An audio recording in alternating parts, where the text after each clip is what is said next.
Despite the tensions between the world's two biggest economies, exchanges between the Chinese and American people continue to thrive. China recently welcomed a group of American visitors affectionately dubbed Old Friends due to their long-standing connection with Chinese President Xi Jinping. Feng Yilei caught up with them and has this story.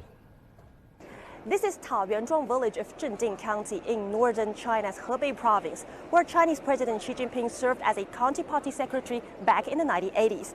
It was during that time he visited Iowa State in the heartland of the United States.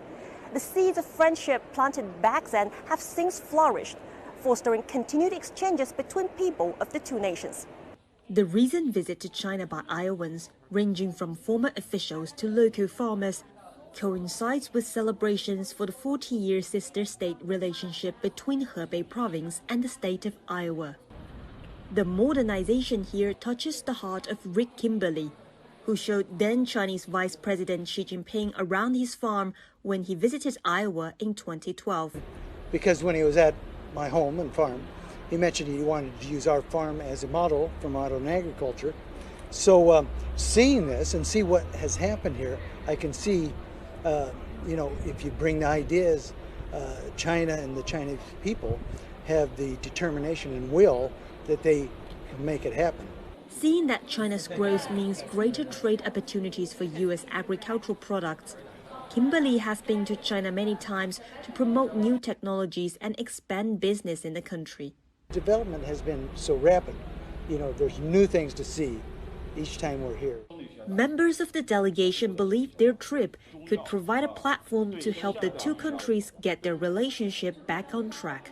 I had the good fortune to see and be with the president. His emphasis and his interest in people to people has facilitated the opportunities to have relationship. And certainly would love for him to come back to Iowa to see the changes, particularly post-pandemic, where so many realities have changed and we all had to adapt to a new normal.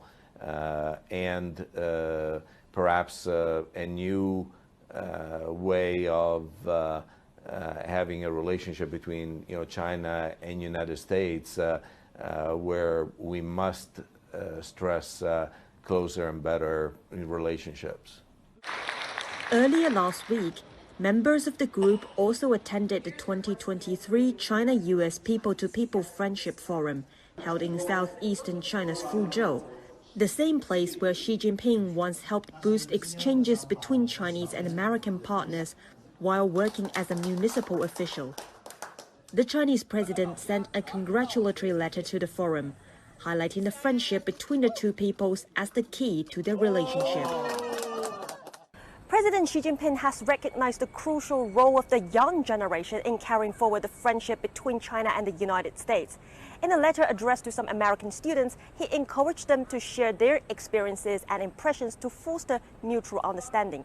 An example of the torch of friendship being passed on to the new generation can also be found here at Shijiazhuang Foreign Language School in Hebei Province.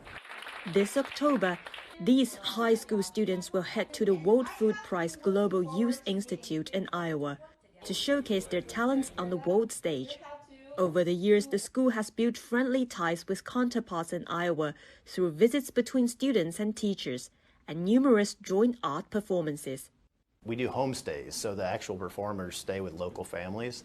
So those are kind of the most memorable, where people stay for a couple days, you get to know them a little bit deeper level.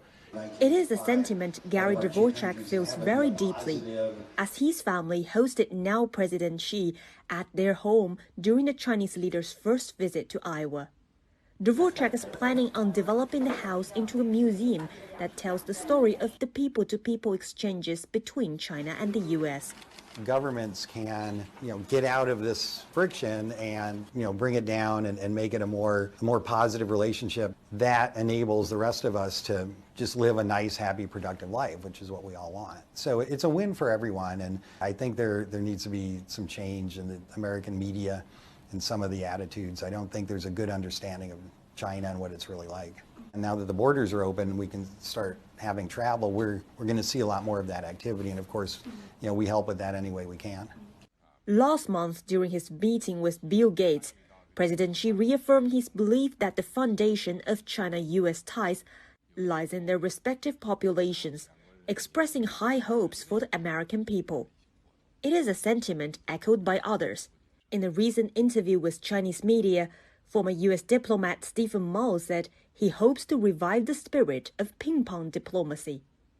The delegation that recently visited Hebei says officials who value exchanges are a source of confidence, inspiring them to continue working toward a stronger, more durable friendship.